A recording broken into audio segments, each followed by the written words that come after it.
Hello, faith-based professional. This is Diamond Brown of DLB Coaching Solutions, and welcome to the personal branding section of the Career Transition Blueprint course.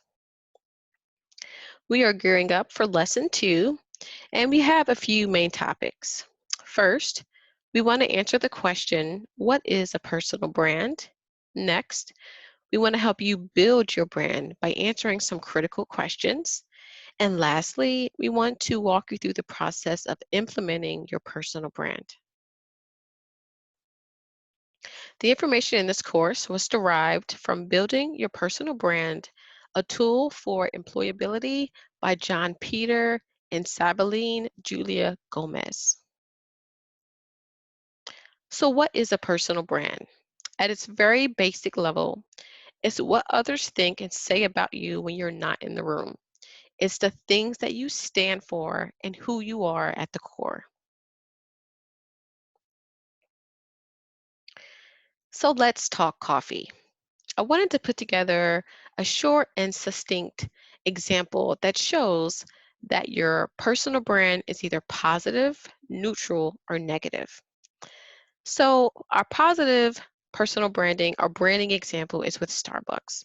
And their mission is to inspire and nurture the human spirit, one person, one cup, and one neighborhood at a time. And they totally embody this. When you walk into a Starbucks, there's a certain experience that you have. And they even took things a step further. You may remember a few years back, there were two African American males that were treated pretty poorly within their establishment, and they responded the right way. They closed down operations, had a number of workshops, and reopened with a total new outlook. And I'm sure a lot of people respected that, and that totally supports their very positive branding. The next example we have is for neutral branding, and that's with Dunkin', which I remember them being called Dunkin' Donuts. And their mission is, or their motto is America runs on Dunkin'. So they're not trying to position themselves as some elite place to get your coffee. They just want you to come get your coffee, get to work. So America runs on Dunkin' to me is somewhat of a neutral branding. And then the last example I wanted to give is a negative example for coffee, a negative example for branding, which to me is gas stations. For this example, if you told someone you're going to the gas station to get coffee, you may get a side eye. Gas stations are good for gas, but they don't have a good branding for coffee. I hope that example helps to drive home the three types of personal brands. So, what makes up a personal brand? You may be asking yourself, how is it determined? So, there are a number of things, and I've broken them down into 6 categories. First, your online presence, your social media. The types of social media you decide to be on makes up your personal brand. Then, your comments, your posts, the groups that you're a part of, all contribute to your personal brand, whether you're online or offline. If you're online, you may be viewed as a social butterfly, offline, antisocial. And the blogs, either your personal blog or the blogs that you frequent, may make up your personal brand. Next, your behavior, the way you smile, your facial expressions, your treatment of other people. All these things day to day, people are watching and making perceptions about you that build your personal brand. Next is your communication, your choice of words, your tone of voice, and your nonverbal communication. These things day to day build and make up your personal brand. Next, your personal style. The way you dress. Are you a modest dresser? Are you a fairly sexy dresser? How do you style your hair? Your clothing. Are they expensive clothing? Your home, is it a big home, a small home?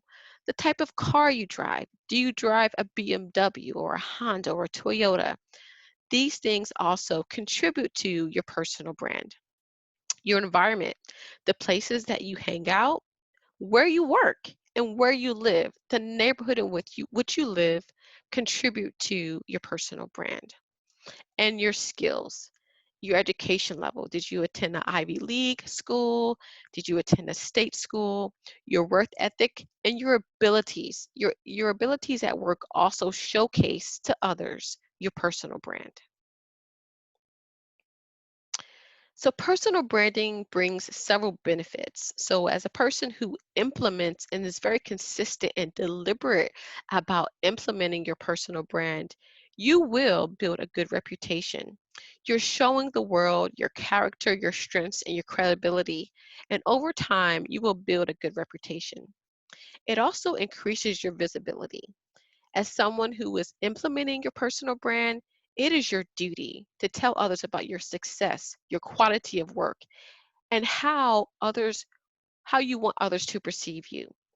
The good thing about personal branding is that when you are doing it deliberately, you tell others your story versus having folks make a story in their mind about you themselves. Next, it creates opportunities. And the one biblical scripture that comes to mind is that your gifts will make room for you. When you are deliberately implementing your brand, people will notice. They will contact you for opportunities.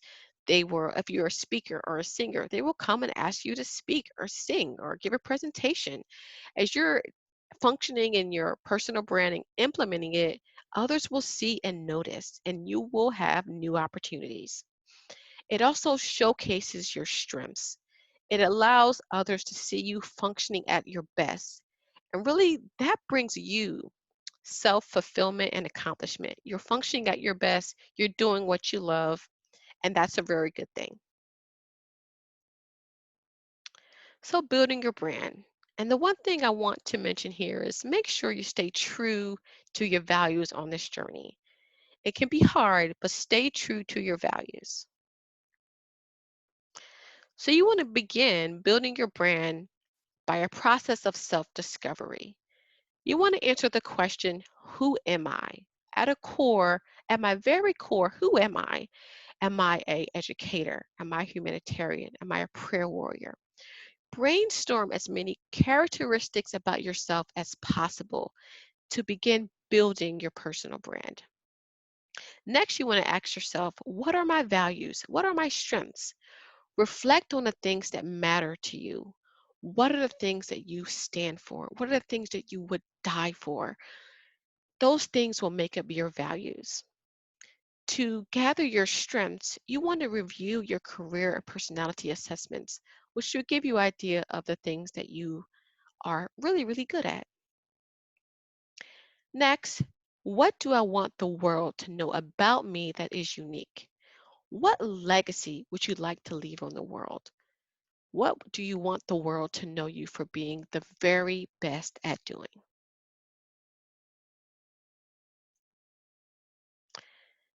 Once you've answered those questions, you want to start building. You want to start building by first assessing your current brand. Speak with those in your environment, your friends, your family, your coworkers, about your current brand because it may be in need of repair or revamping. Ask them questions like, when have you seen me functioning at my best? If you had to describe my personal brand, what would you say? Get answers to these questions to assess your current brand. Next, you want to build on the things that support your brand. So once you've established what your personal brand is and you're somewhat in the ballpark, you want to start compiling all of your key accomplishments, the praises, your compliments, your positive feedback that contribute to that brand. And once you have that, you want to build on that brand through continued learning and education. And with that, you're just fine tuning and taking your brand a step further by getting the designations and certifications and, whatever would you could do to fully embody this new brand. Next, you want to identify your audience. So you have this personal brand. Who can benefit from what you have to offer? Take some time to really reflect on who needs what you have to give to the world. So a strong brand has one specialization and a specific service that it offers. And with that, you want to think of two questions. What do you want to be recognized for? Break it down at its very simplest level. And you want to address a specific problem of your target market. And with that, I want to give you just an example of myself. I want the world to know me as someone who helps faith based Christian professionals reach their career goals, their spiritual goals, and their life goals. And I address this by doing a specific problem, offering coaching to those folks.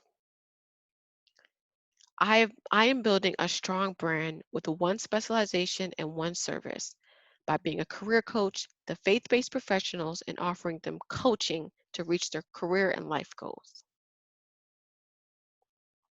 Okay, so I've shared a lot. Now it's time for you to get to work with building and implementing your personal brand. In the next few downloads, you'll see several worksheets on it that will help you build your personal brand, go through your social media, make improvements to that, and do a number of things to help you implement and build your personal brand. I hope you enjoyed this portion of the course, and I'll see you in the next lesson.